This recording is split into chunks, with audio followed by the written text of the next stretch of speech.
ঘুমের মধ্যে আমরা বিভিন্ন ধরনের স্বপ্ন দেখি, কিছু সুখের, কিছু দুঃখের, কিছু অত্যন্ত ভয়ানক। কিন্তু সত্যি কথা বলতে এর উপর আমাদের কোনো নিয়ন্ত্রণ নেই।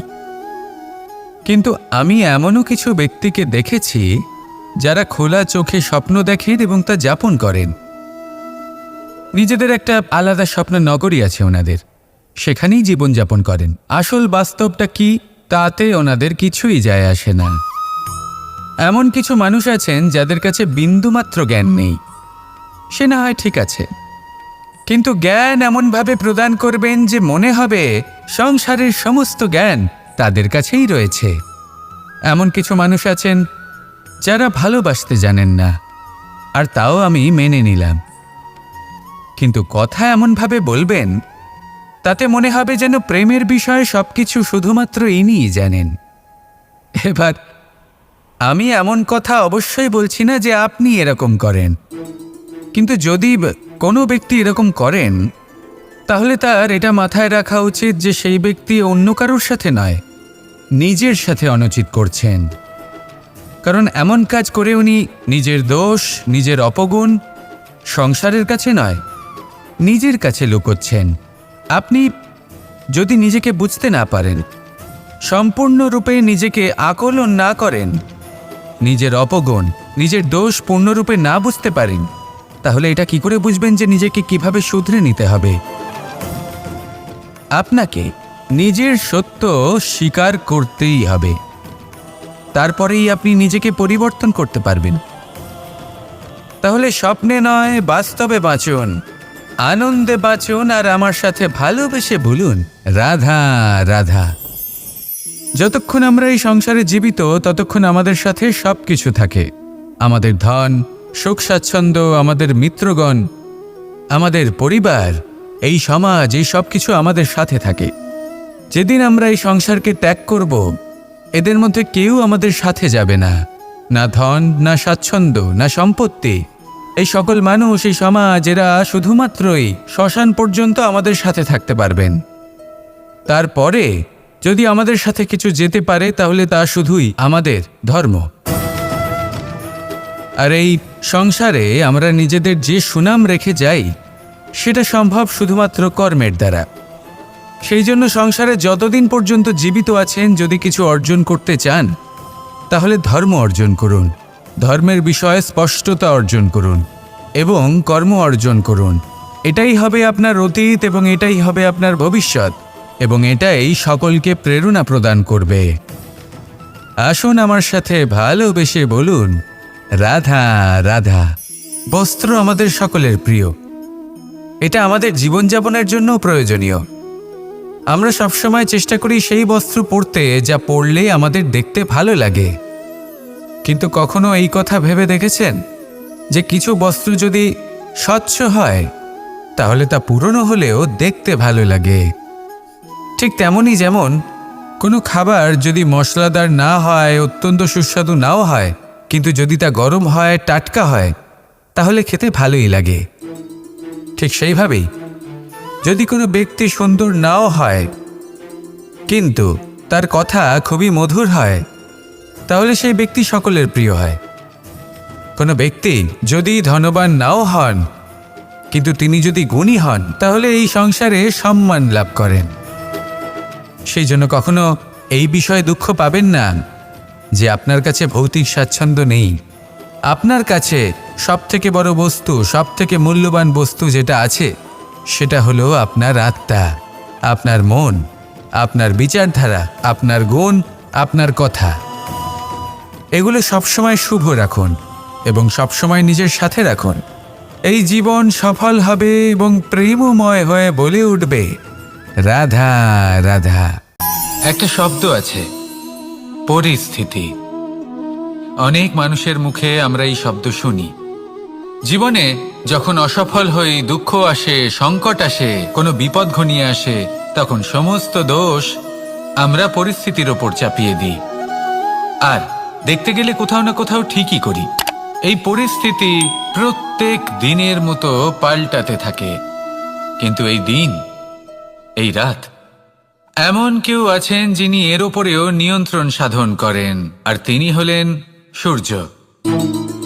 ঠিক সেই রকমই আমাদের জীবনেও সূর্য হলো এই মন।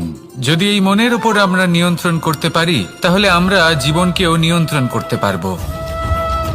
প্রথমে এই মনের রাজা হয়ে উঠতে হবে। তাই মনে রাখবেন, যদি মন দুর্বল হয় তাহলে পরিস্থিতি আমাদের সমস্যা বলে মনে হবে। এই মন যদি স্থির হয়, পরিস্থিতি প্রতিস্পর্ধা বলে মনে হবে। আর এই মন যদি শক্তিশালী হয়ে ওঠে, তাহলে যে কোনো পরিস্থিতি আপনার কাছে একটা সুযোগ মাত্র, এমন এক সুযোগ যাতে অগ্রসর হয়ে আপনি মহান হয়ে উঠতে পারেন। এই মনের শক্তির বৃদ্ধি ঘটান, মহান হয়ে উঠুন, আর আমার সাথে ভালোবেসে বলুন, রাধা রাধা। খুব সুন্দর একটা কাহিনী আছে। একবার এক ব্যক্তি নিজের অসফলতার জন্য ত্রস্ত হয়ে সময় দেবতার তপস্যা করতে বসলেন। উনি তপস্যা করলেন এবং সময় দেবতা প্রসন্ন হলেন, মানুষের রূপ ধারণ করে ওনার সামনে প্রকট হলেন। এবার সেই ব্যক্তি ওনাকে জিজ্ঞেস করলেন যে কি এমন আছে যার জন্য আপনি বারবার জয়ী হন আর আমি চিরকাল পরাজিত হয়ে থাকি? কেন এত পরিশ্রম করা সত্ত্বেও আমি সাফল্য লাভ করতে পারি না? তখন সময় দেবতা উত্তর দিলেন যে দিন হোক বা রাত, ঝড় হোক বা ভূমিকম্প, রোদ হোক বা বৃষ্টি হোক, সময়ের সূত্রপাত হোক বা প্রলয়, আমি থামি না, আমি চলতেই থাকি। আর সেই জন্য যিনি থেমে যান তিনি পরাজিত হন আর আমি জয়ী হই। এটাই আমাদের শিখতে হবে। জীবনে সবসময় চলতে থাকুন, কখনো থামবেন না। হ্যাঁ, কিছুক্ষণের জন্য বিরতি নিতে পারেন, বিশ্রাম করার জন্য, নিজেকে আরো সশক্ত করে তোলার জন্য, কিন্তু থেমে যাবেন না। নিরন্তর কর্ম করতে থাকুন, পরিশ্রম করতে থাকুন, তবেই এই সংসার আপনাকে মনে রাখবে। আসুন আমার সাথে ভালোবেসে বলুন, রাধা রাধা। আমাদের জীবনে গুরুজনেরা, জ্ঞানী মানুষজন সবসময় একটা কথা বলেন, ধৈর্য ধরো। শুধুমাত্র দুটো শব্দ, কিন্তু কতটা বিশাল সেটা বোঝার চেষ্টা করুন। ছোট একটা অস্ত্র হাতে নিন এবং একটা বিশাল পর্বতে নিরন্তর প্রহার করতে থাকুন, ধৈর্য ধরে সেই কাজ করতে থাকুন। এমন একদিন আসবে, এই বিশাল পর্বতে আপনি একটা পথ তৈরি করবেন। কোনো ধনুর্ধর যখন নিজের বিদ্যা অর্জন করেন, তখন তাকেও ধৈর্য ধরতে হয়, তার নিজেকে সময় দিতে হয়, তবেই সে ধনুর্বিদ্যা শিখতে পারে। সেইভাবে আমাদের জীবনেও ধৈর্য ধরার খুব প্রয়োজন। পরিবারে ধৈর্য রাখতে পারলে তাহলে আস্তে আস্তে দেখবেন প্রেম বৃদ্ধি পাচ্ছে। সমাজে যদি ধৈর্য রাখতে পারেন তাহলে আস্তে আস্তে এই সমাজ আপনাকে সম্মান করবে। যদি নিজের জীবনে ধৈর্য রাখতে পারেন তাহলে নিজে থেকেই আত্মবিশ্বাস বাড়বে, নিজের বিকাশ হবে। জীবনে সবই সম্ভব যদি ধৈর্য রাখতে পারেন। হয়তো আস্তে আস্তে হবে, কিন্তু হবে অবশ্যই। শুধু ধৈর্য রাখুন, কারণ ধৈর্যই সব থেকে বড় পুঁজি। আসুন আর আমার সাথে ভালোবেসে বলুন, রাধা রাধা। আমাদের জীবনে যখনই আমরা কোনো বড় দায়িত্বের সম্মুখীন হই, তখন আমরা তার থেকে দূরে পালাই আর এই অজুহাত দিই যে না না, এত বেশি ভার বহন করার যোগ্যতা আমার নেই, আমি করতেই পারবো না। দেখুন, এই সংসারে ভিন্ন ভিন্ন ধরনের গাছ আছে, ছোট গাছ, বড় গাছ, কিন্তু বটগাছের মতো বড় এবং নিবিড় গাছ আর একটাও নেই। সে নিঃস্বার্থভাবে এই সংসারকে সেবা করে যায়, ছায়া প্রদান করে, শীতলতা প্রদান করে। আর যখন এমন সময় আসে যখন তার ওপর বোঝা অত্যন্ত বেড়ে যায়, সে কিন্তু কোনোভাবেই ভেঙে পড়ে না। তখন সে নিজের নিঃস্বার্থ কর্মের ফল লাভ করে, সেই নিঃস্বার্থ কর্ম যা সে করেছে। তার দেহ থেকে ছোট ছোট ঝুড়ি বার হয় এবং তা কাণ্ডের আকার ধারণ করে। সেই কাণ্ড মাটির কাছে পৌঁছয় এবং তারপর তা বটগাছের সহায়ক হয়ে ওঠে। সে ভেঙে পড়ে যায় না। এইভাবে আপনিও জীবনে নিঃস্বার্থভাবে সবার সেবা করুন, ভালোবাসুন, সবাইকে সাহায্য করুন।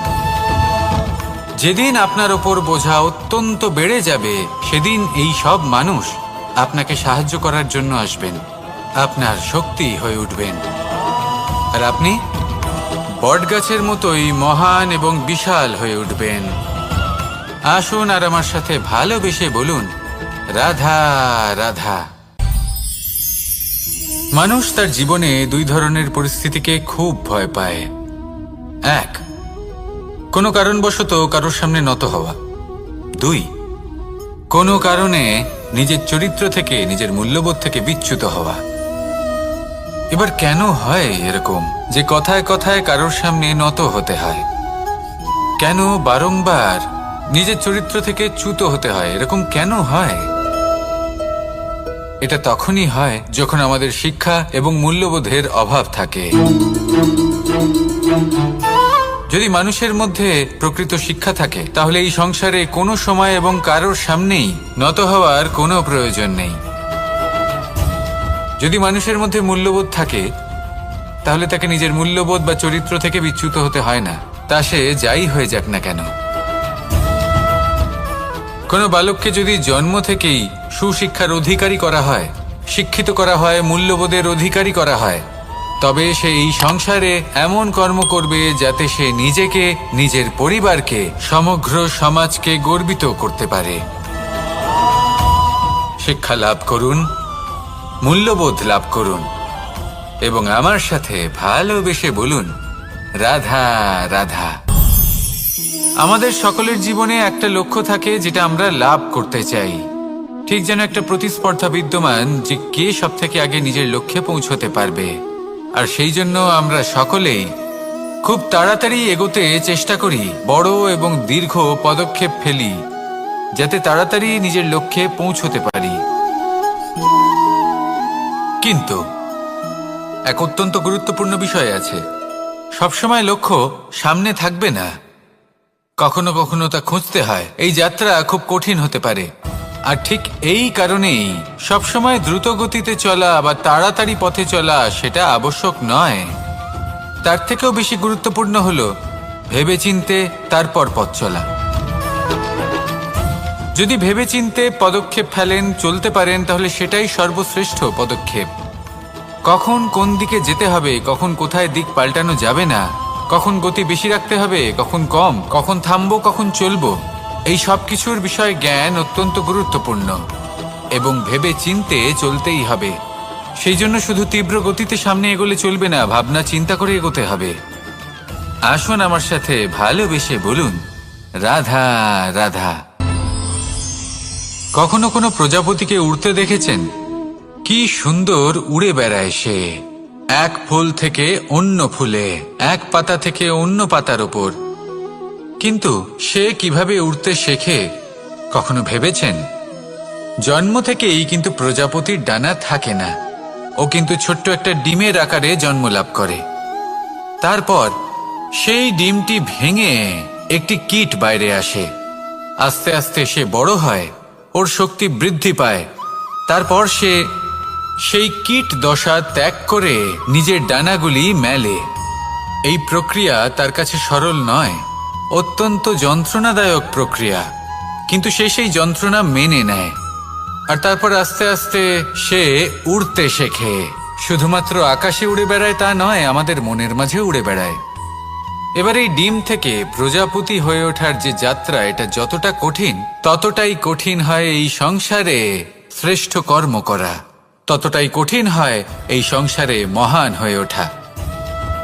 সেই জন্য প্রয়োজনীয় প্রচেষ্টা এবং সময়।